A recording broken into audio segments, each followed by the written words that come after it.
think you'll really enjoy. So without further ado, let's begin. Ethan Reeves wiped his hands on a greasy rag, the smell of motor oil clinging to his skin like a second layer. The '67 Mustang gleamed under the harsh fluorescent lights of the high-end auto restoration shop. He glanced at his watch. 8:45 p.m. Olivia would be wondering where he was. As if on cue, his phone buzzed. A text from his wife. Working late. Don't wait up. Ethan's jaw clenched. Third time this week. He typed back a terse okay and tossed the phone onto his workbench with more force than necessary. The drive home was a blur of streetlights and racing thoughts. When he pulled into the driveway, the house was dark. Olivia's car was gone.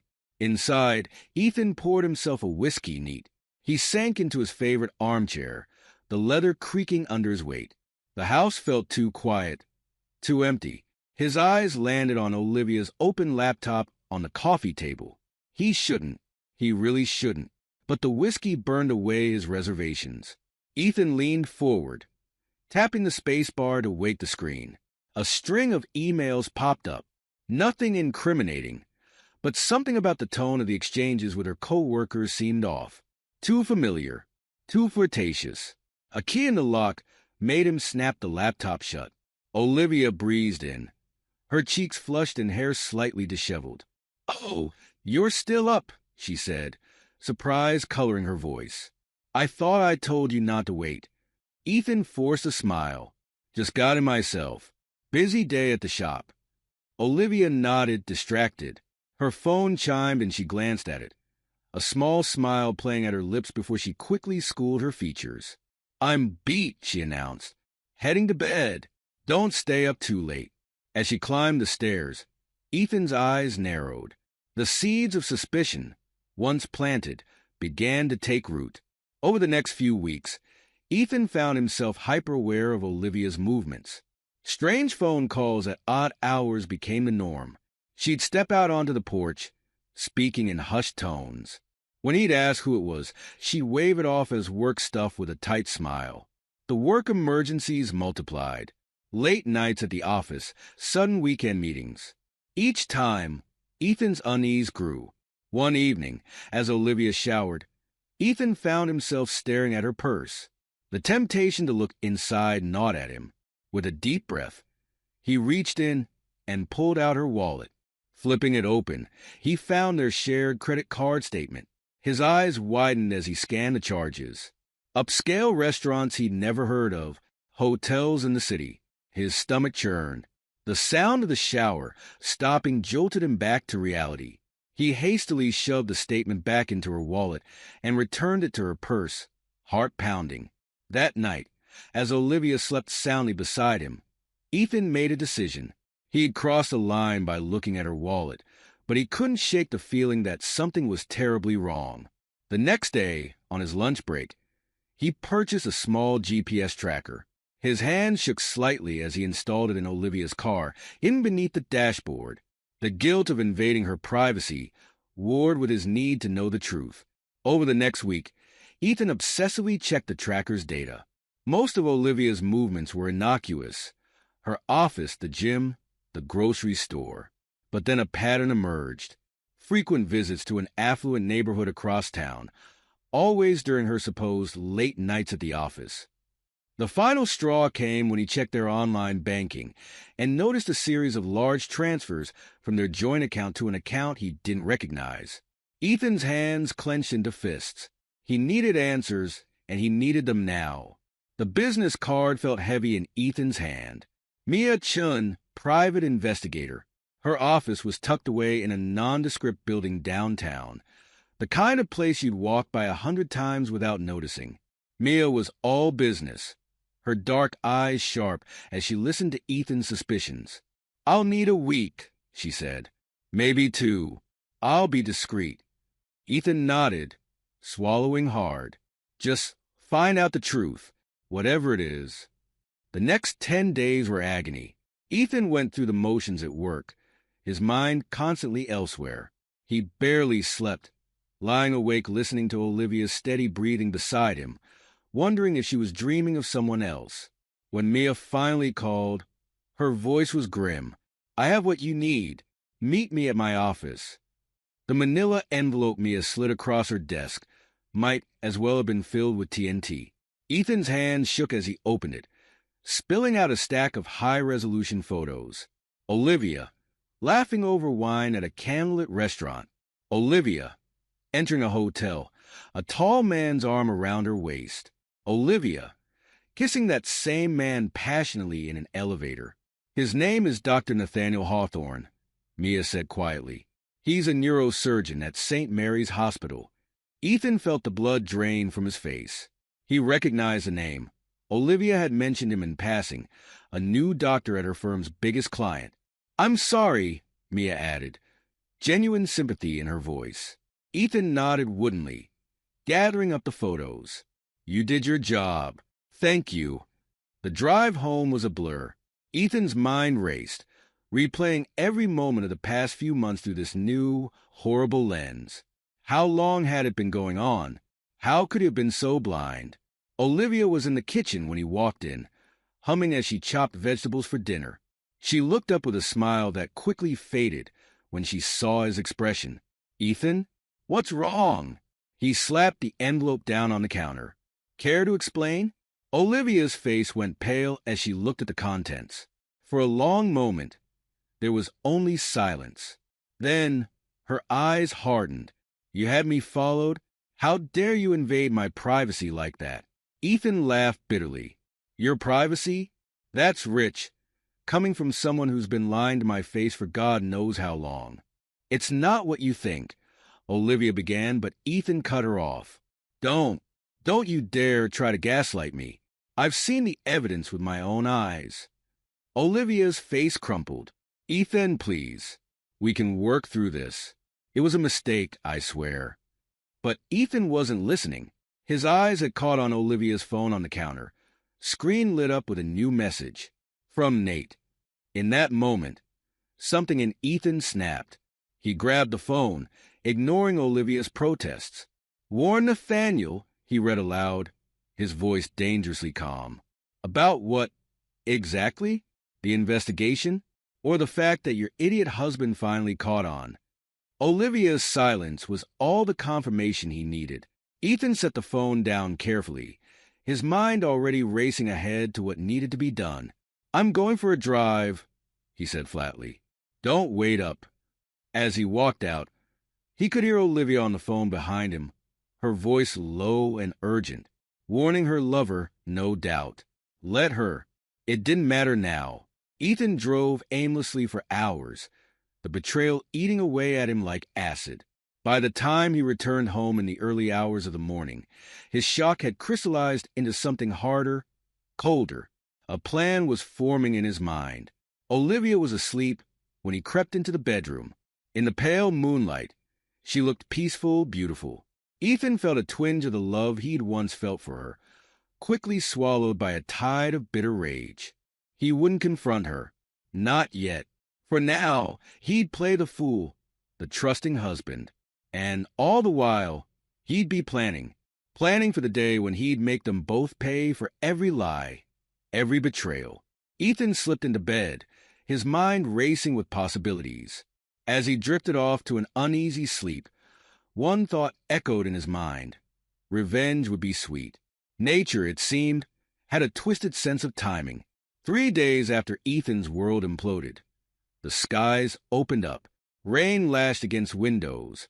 Wind howled through trees, and the normally placid river that ran through town swelled to monstrous proportions. Ethan stood in the doorway of his shop, watching as muddy water crept ever closer. Most of the other businesses on the street had already evacuated, their owners fleeing with whatever valuables they could carry. Ethan, his boss Frank, shouted over the howling wind, "We gotta go, son. It's not safe." Ethan nodded numbly, taking one last look at the classic cars they'd worked so hard to restore. The '67 Mustang he'd just finished gleamed under the emergency lights, about to be swallowed by the flood. As they drove to higher ground, Ethan's phone buzzed. A text from Olivia. "Are you safe? The hospital's evacuating non-critical patients." I'm helping coordinate. Might be late. He typed back a terse, I'm fine, and tossed the phone onto the passenger seat. Let her worry. It was the least she deserved. The next few days were chaos. The flood ravaged the town, leaving destruction in its wake. Ethan's shop was hit hard, water and mud ruining years of work and hundreds of thousands of dollars worth of classic cars. When the waters finally receded, the full extent of the damage became clear. Frank stood in the middle of the ruined shop, his face ashen. I don't know if we can come back from this, Ethan, he said quietly. The insurance, it might not be enough. I might have to close up for good. Ethan felt a knot form in his stomach. The shop had been his life for years. The thought of losing it, on top of everything else. That evening, he sat at the kitchen table, surrounded by insurance forms and damage reports. Olivia bustled around, making coffee and fussing over him. Maybe this is a sign, she said tentatively. Maybe we should think about moving. Starting fresh somewhere new. Ethan's head snapped up. For a moment, he thought he saw a flicker of guilt in her eyes. Was she suggesting this out of remorse? Or was she looking for an easy way out? A chance to be closer to her lover? But then a thought struck him. A move that could work in his favor. Give him the space and time he needed to put his plan into action. You know what? He said, forcing a smile. Maybe you're right. A fresh start could be good for us. Olivia's relief was palpable. She reached across the table, squeezing his hand. We'll get through this together, honey. I promise. Ethan squeezed back, his mind already racing ahead. Yes, they'd move. And while Olivia thought they were working on their marriage, he'd be setting the stage for his revenge. Over the next few weeks, as they dealt with the aftermath of the flood, Ethan began quietly laying the groundwork for his plan. He started liquidating assets, squirreling away money in accounts Olivia didn't know about. He researched new identities, offshore banking, ways to disappear. All the while, he played the part of the devoted husband. He listened to Olivia's empty promises to work on their marriage, nodded along as she talked about couples therapy. He even managed to choke out, I love you when needed, though the words tasted like ash in his mouth. One night, as Olivia slept, Ethan found himself drawn to her laptop again. This time, he didn't hesitate. He needed information, ammunition for what was to come. What he found made his blood boil. Email after email between Olivia and Nathaniel, full of flowery declarations of love and explicit details of their encounters. But it was the financial information that really caught his eye. Olivia had been siphoning money from their joint accounts into a private one. Thousands of dollars, meant for their future, now earmarked for a life with another man. Ethan's hands shook as he copied down the account details. This was it, the final piece he needed. With this, he could destroy them both, financially, professionally, personally. As he closed the laptop, a calm settled over him. The path ahead was clear now. Olivia and Nathaniel thought they were so clever, so in control. They had no idea what was coming. Ethan slipped back into bed, his mind racing with plans. The perfect storm had given him the perfect opportunity. Now, all he had to do was wait for the right moment to strike. Ethan Reeves sat in the dark, the blue glow of his laptop screen illuminating his face. His fingers flew across the keyboard, crafting a digital persona with the precision of a master forger. Alex Sterling, venture capitalist extraordinaire, was coming to life. He'd always had a knack for computers, a hobby that had taken a back seat to his mechanical skills. Now, that hidden talent was the linchpin of his revenge. LinkedIn profile? Check. Carefully curated Twitter feed? Done.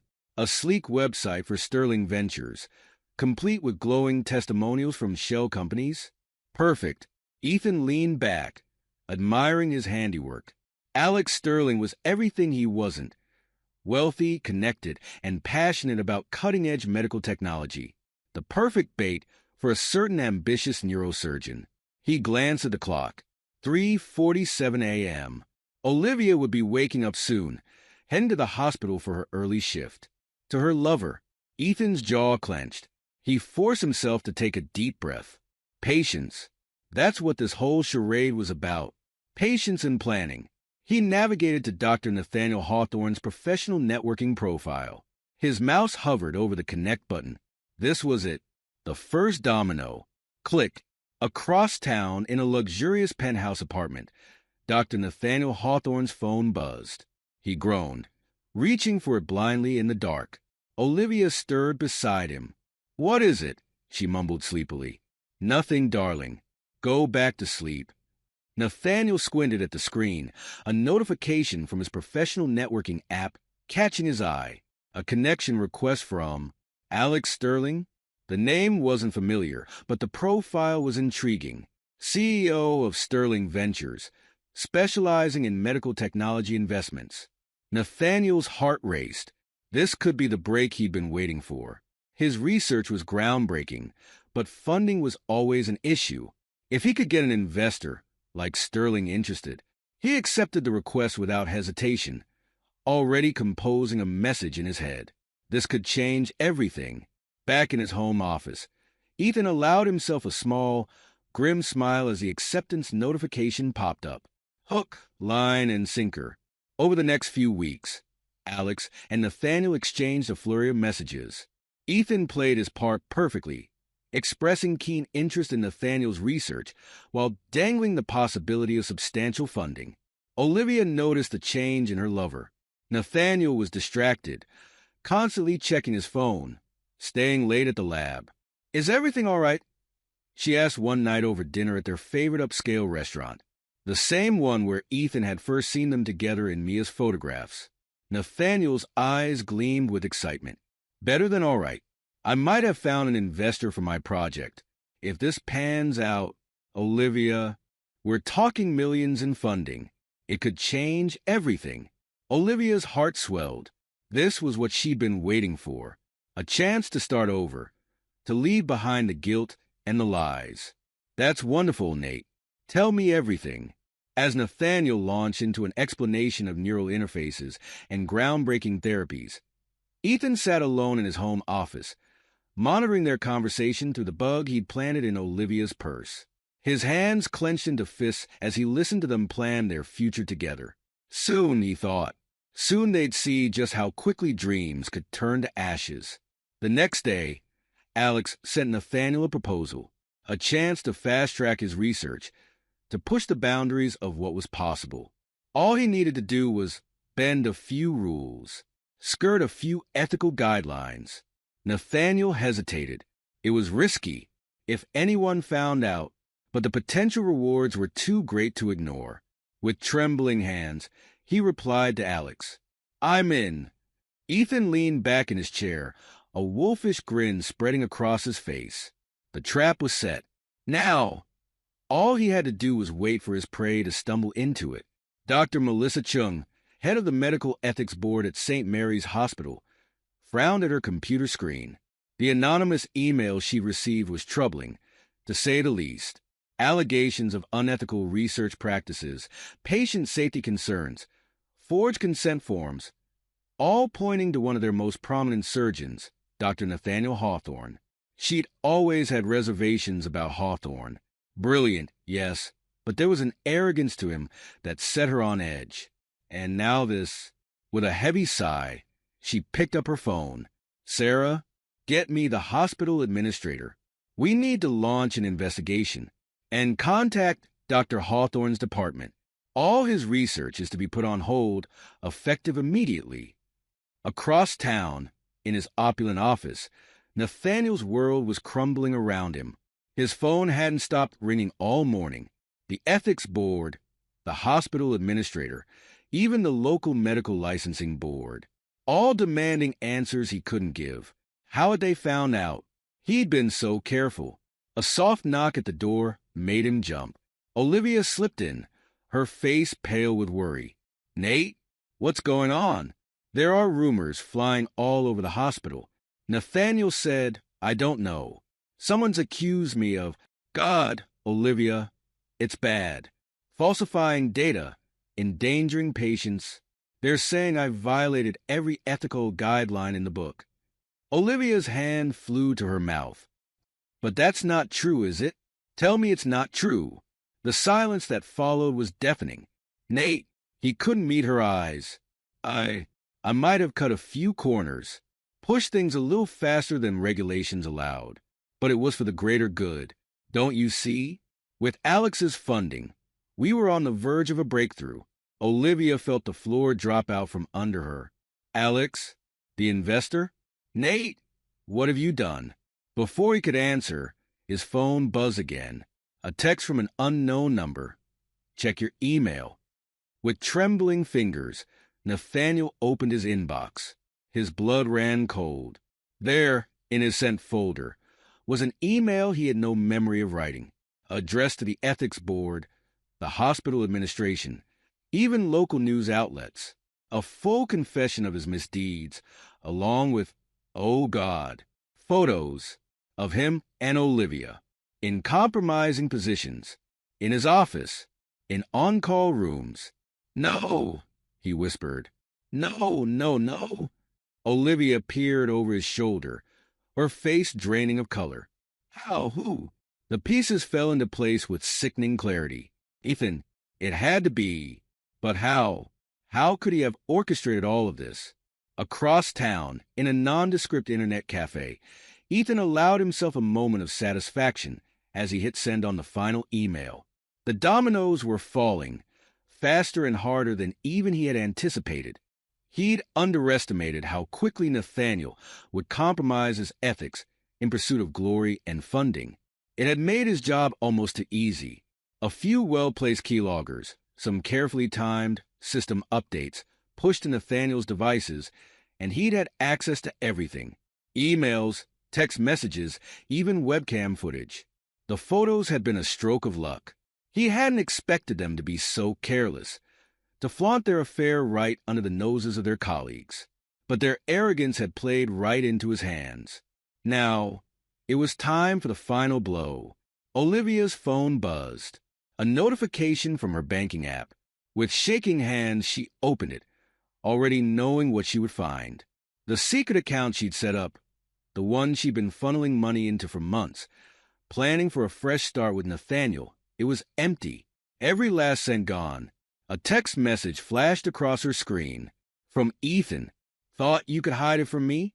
Game over, Olivia. I want a divorce. Olivia's knees gave out. She sank to the floor of Nathaniel's office, her world collapsing around her. Nathaniel was too lost in his own panic to notice. His phone was ringing again. The hospital administrator, demanding he turn himself in for questioning. In that moment, as sirens began to wail in the distance, Olivia realized the true extent of her mistakes. She'd thrown away a good man, a good life for this, a house of cards built on lies and betrayal, now crumbling to dust. The garage was silent save for the soft clink of tools and the occasional muffled curse. Ethan wiped sweat from his brow, stepping back to admire his handiwork. The 1969 Chevrolet Camaro gleamed under the harsh fluorescent lights, its midnight blue paint job flawless. To the untrained eye, it was simply a beautifully restored classic. But Ethan knew better. Every inch of this car had been modified, the engine tuned for maximum performance and minimal noise. The gas tank expanded and reinforced. Hidden compartments built into the doors, the trunk, even under the seats. A state-of-the-art GPS scrambler and a top-of-the-line communications system, all carefully concealed. This wasn't just a car. It was an escape plan on wheels. Ethan ran his hand along the smooth fender, a bittersweet smile playing at his lips. In another life, he might have restored this beauty out of pure love for the craft. Now, it was just another tool in his arsenal, a means to an end. He glanced at his watch. 2:17 a.m. In a few hours, the world would wake up to find Ethan Reeves had vanished into thin air. The new driver's license felt strange in his hands. Gabriel Foster, it proclaimed in bold letters. Born in Oregon, recently moved to Colorado. A successful classic car restorer, looking to start fresh in a new city. Ethan, no! Gabriel now took one last look around the garage. 5 years of his life, packed into boxes and duffel bags. Everything else had been sold, donated, or simply left behind. No loose ends. He'd been tempted to leave a note. For Olivia, for his former colleagues, for anyone who might wonder what had become of Ethan Reeves. But in the end, he decided against it. Let them wonder. Let them feel a fraction of the uncertainty and betrayal he'd experienced. The Camaro's engine purred to life, a sound so smooth it was barely audible. Gabriel eased it out of the garage and onto the quiet, pre-dawn streets.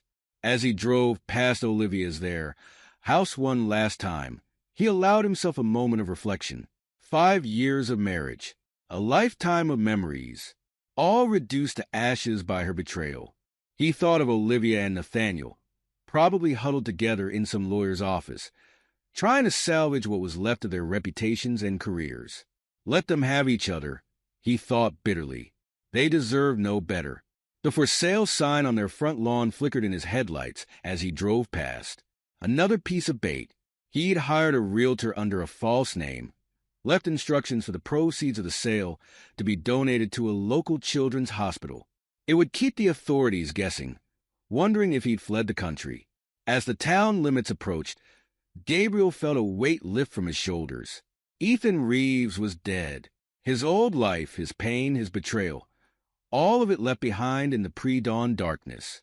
The open road stretched before him, promising freedom, a new beginning. Gabriel Foster pressed down on the accelerator, the Camaro responding with a throaty growl. He didn't look back. In the days and weeks that followed, the disappearance of Ethan Reeves became the talk of the town. Theories ran wild. Had he embezzled money and fled to South America? Been the victim of foul play? Gone into witness protection? Olivia found herself at the center of a storm of gossip and speculation. The details of her affair with Dr. Hawthorne had leaked, adding fuel to the fire. Every pitying glance, every whispered conversation that stopped when she entered a room was a fresh torment. She'd tried to access the money she'd squirreled away, hoping to hire a private investigator to find Ethan. But the account was empty, cleaned out without a trace. She was left with nothing but questions and regrets. Nathaniel was no help, his career in tatters. Facing potential criminal charges, he'd retreated into himself. The passion that had drawn Olivia to him had curdled into bitterness and self-pity. As she sat alone in their now empty house, surrounded by for sale signs and packed boxes, Olivia felt the full weight of her choices crash down upon her. She'd thrown away a good man, a good life for, what?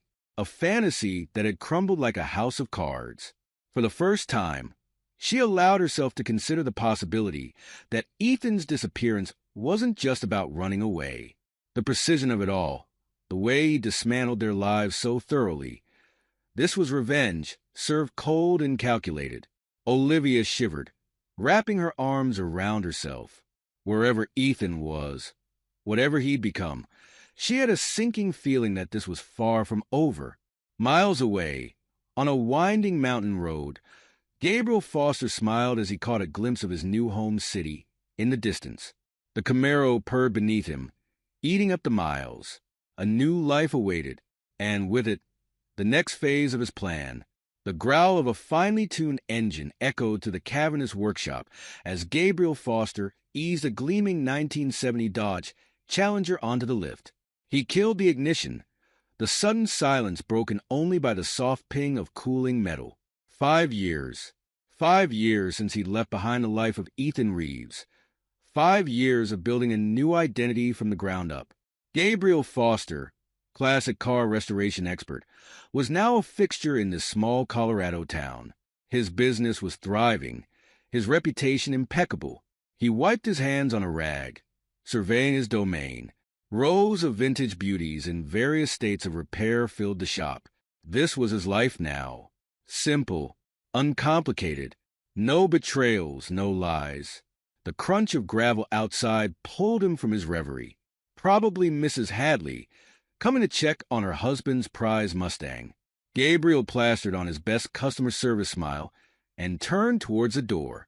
The smile froze on his face. The young man who walked in couldn't have been more than 20. Shaggy brown hair, intense green eyes that sparked with a familiar fire. Gabriel felt his stomach lurch. It was like looking at a ghost of his younger self. "Can I help you?" he managed, his voice steadier than he felt. The young man's eyes darted around the shop before settling on Gabriel. "Are you Ethan Reeves?" The name hit Gabriel like a physical blow. He hadn't heard it spoken aloud in years. "I think you got the wrong." "Don't bullshit me," the kid snarled, taking a step closer. "I know who you are. I've spent years tracking you down." Gabriel's mind raced. How had he slipped up? What trail had he left behind? He'd been so careful. "My name is Lucas," the young man continued, his voice shaking slightly. "I'm your son." The world tilted on its axis. Gabriel, no, Ethan, because who was he kidding now? Gripped the edge of a nearby workbench to steady himself. A son? Impossible. Olivia had never been pregnant. Had she? That's not possible, he said, hating how weak his voice sounded. Lucas barked out a harsh laugh. "Yeah, that's what Mom said you'd probably say. Deadbeat dad denies everything, right?" Ethan's shock was quickly replaced by a familiar anger. Of course Olivia would do this. One last twisted knife in his back. "How old are you?" he asked, buying time as his mind whirled. 21 next month, Lucas replied, a hint of defiance in his tone. The math didn't add up. If this kid was telling the truth, he would have been born well before Ethan and Olivia even met, which meant a cold certainty settled over Ethan. He knew exactly what game was being played here. "What do you want, Lucas?" he asked, his voice flat. The young man's bravado faltered slightly. Mom's sick. Cancer. The treatments are expensive, and I'm trying to put myself through college. We need help. You owe us that much, at least." Ethan almost laughed at the audacity of it all. Olivia, using her own son as a pawn in one last desperate grab. He wondered if the kid even knew the full story, or if he was just an unwitting puppet in his mother's schemes. "And if I refuse?" Ethan asked, curious to see how far the charade would go. Lucas's jaw clenched. "Then I'll go to the police. Child abandonment.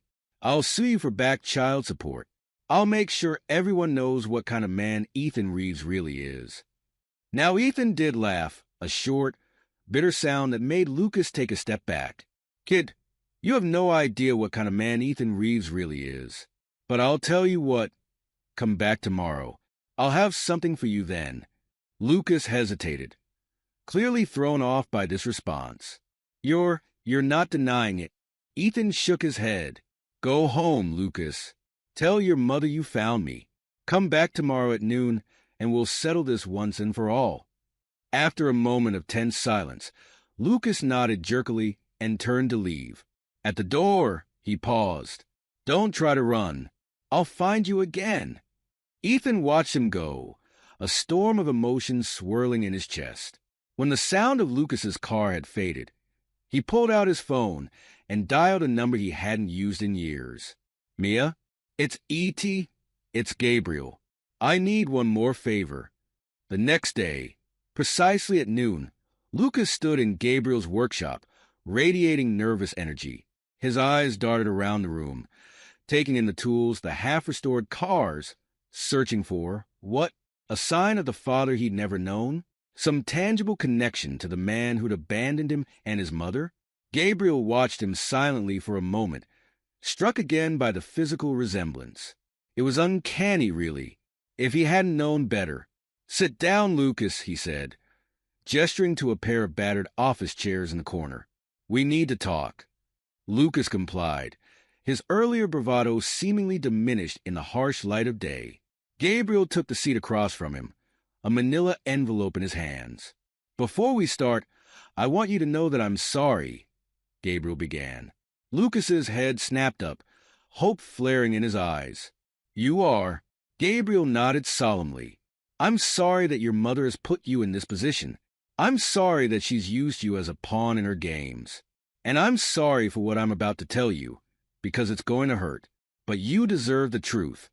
He opened the envelope and pulled out a sheet of paper, handing it to Lucas. The young man's brow furrowed as he scanned the document. What is this? It's a DNA test result, Gabriel said quietly, performed by one of the most reputable labs in the country. It proves conclusively that I am not your biological father. Lucas's face went pale, then flushed with anger. This is bullshit. You faked this. You're just trying to weasel out of your responsibilities. Gabriel shook his head. I wish it were that simple, kid. But think about it. You said you're almost 21. That means you were born in 2003, right?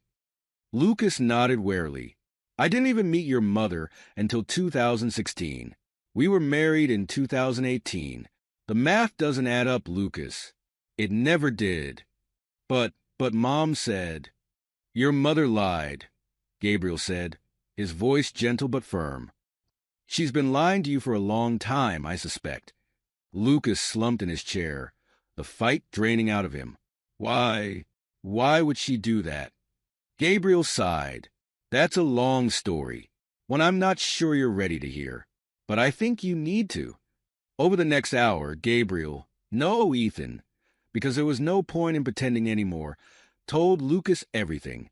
The affair, the betrayal, the elaborate revenge plot. He spared no details, laying bare the ugly truth of it all. Lucas listened in stunned silence, his face a kaleidoscope of emotions: shock, disbelief, anger, grief.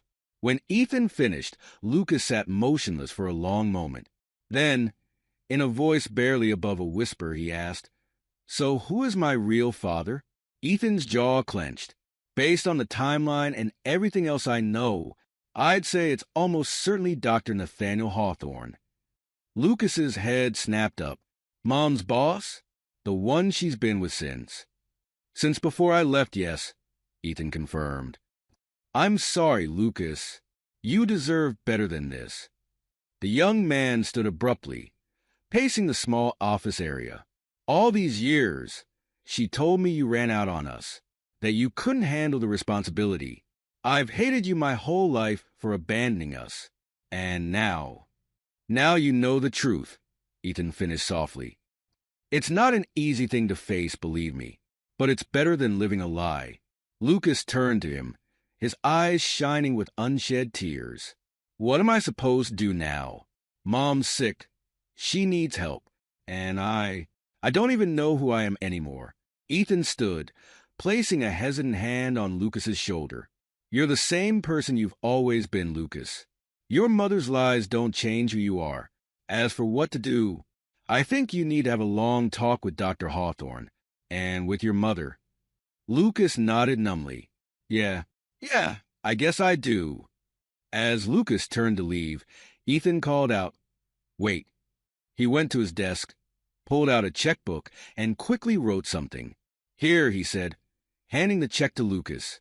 It's not much, but it should cover your next semester of college, at least. Whatever else has happened, none of this is your fault. You shouldn't have to put your life on hold because of your parents' mistakes. Lucas stared at the check, then back at Ethan. Thank you. I don't know what to say. Ethan shook his head. You don't have to say anything. Just live your life, Lucas. Don't let the bitterness consume you. Trust me, I know how tempting that can be. After Lucas left, Ethan sank back into his chair, suddenly feeling every one of his years. He'd thought his revenge was complete, that he'd put the past behind him. But seeing the pain in Lucas's eyes, the devastation of a young man whose world had just been turned upside down for the first time, Ethan wondered if the cost of his vengeance had been too high. He shook off the thought. What was done was done. He couldn't change the past. All he could do was move forward. But as he turned back to his work, Ethan couldn't shake the feeling that this wasn't over. Not yet. The call came on a crisp autumn morning, 6 months after Lucas's visit. Ethan was elbow-deep in the engine of a '65 Shelby Cobra when his phone buzzed. He almost ignored it, but something made him reach for it. The voice on the other end was unfamiliar, professional. A doctor from his old hometown. Olivia was dying. Stage 4 pancreatic cancer. She didn't have long, and she was asking for him. Ethan's first instinct was to hang up, to pretend he'd never received the call. He'd put that life behind him. Olivia's fate was no longer his concern. But as he stared at the Cobra's gleaming engine, he realized he couldn't let it end like this. There were things that needed to be said, a final reckoning to be had. The drive back to his old hometown was surreal. Familiar landmarks blurred past, ghosts of a life long abandoned. Ethan felt like a stranger in his own skin. Ethan Reeves and Gabriel Foster warring for dominance with each mile that passed. St. Mary's Hospital loomed before him, a place he'd only visited in nightmares for the past 5 years. As he walked through the sterile corridors, the smell of disinfectant and despair assaulting his senses, Ethan steeled himself for what was to come. Room 437. He paused outside the door, his hand on the handle. It wasn't too late to turn back, to drive away and never look back. But he'd come this far. He needed to see it through. Olivia lay in the hospital bed, a pale shadow of the woman he'd once loved. Tubes and wires snaked from her frail body, monitors beeping a soft, steady rhythm. Her eyes were closed, but they fluttered open as he approached. "Ethan," she whispered, her voice a dry rasp. "You came." He stood at the foot of her bed, hands gripping the railing. "I came." Silence stretched between them. Years of unspoken words and buried emotions threatening to suffocate them both. Finally, Olivia spoke again. "I'm sorry. For everything. I know it doesn't change anything, but I needed you to hear it." Ethan's jaw clenched. "You're right. It doesn't change anything." Olivia's eyes filled with tears. "I've lost everything, Ethan. Nathaniel left when the money ran out. Lucas won't speak to me. Not since he found out the truth. And whose fault is that?" Ethan's voice was cold. "You lied to everyone, Olivia. You betrayed me. You used your own son as a pawn. Did you really think there wouldn't be consequences?" She turned her face away, shame etched in every line. "I didn't think. I was selfish and scared, and I'm paying for it now. We all are." Ethan felt his carefully constructed walls beginning to crack. He had imagined this moment so many times over the years, dreamed of standing over Olivia's broken form and feeling nothing but satisfaction. But now, faced with the reality, "Do you know what you did to me?" he asked, his voice low and intense. "Do you have any idea what it's like to have your entire world shattered? To realize that everything you believed in was a lie?" Olivia met his gaze, her eyes clear despite the pain medication coursing through her system. "I think I do now." Ethan laughed, a harsh, bitter sound. "Poetic justice, I suppose. You reap what you sow, Olivia." "Is that why you're here?" she asked. "To watch me suffer? To make sure I die alone and in pain?" For a moment, Ethan was tempted to say yes, to twist the knife one last time. But as he looked at Olivia, withered and frail in her hospital bed, he felt the last of his anger drain away, replaced by a bone-deep weariness. "No," he said softly. "I'm here because despite everything, we shared a life once. And I needed to know that it meant something, that it wasn't all a lie." Olivia reached out a trembling hand. After a moment's hesitation, Ethan took it. "It wasn't all a lie," she whispered. "I did love you, Ethan. Maybe not enough, maybe not the right way, but I did. And I'm so sorry for what I did to you, to us." Ethan nodded, not trusting himself to speak. They sat in silence for a long moment, the rhythmic beeping of the heart monitor the only sound in the room. Finally, Ethan stood. "I should go." Panic flashed in Olivia's eyes. Will you come back?" Ethan hesitated. "I don't know," he said honestly. "I don't think so. This is goodbye, Olivia." She nodded, tears streaming down her gaunt cheeks. "I understand. Thank you, Ethan, for coming, for everything." He paused at the door, looking back at the woman who had once been the center of his world. "Goodbye, Olivia. I hope you find peace." As Ethan walked out of the hospital, He felt as if a great weight had been lifted from his shoulders. The thirst for vengeance that had driven him for so long was finally quenched, leaving behind a strange, hollow feeling. He climbed into his modified Camaro, the engine purring to life beneath him. As he pulled out of the parking lot, Ethan caught a glimpse of his reflection in the rearview mirror. The man looking back at him was neither Ethan Reeves nor Gabriel Foster. He was someone new, someone forged in the fires of betrayal and tempered by the cold waters of revenge. The open road stretched before him, full of possibilities. Ethan, or whoever he was now, put the car in gear and drove towards the setting sun, leaving the ghost of his past behind once and for all. As the town faded in his rearview mirror, Ethan realized that the end of his revenge wasn't the end of his story. It was just the beginning of a new chapter. And for the first time in years, he found himself looking forward to what came next. This is where our story comes to an end. Share your thoughts in the comment section. Thanks for your time. If you enjoy the story, please subscribe to this channel. Click on the video you see on the screen, and I will see you there.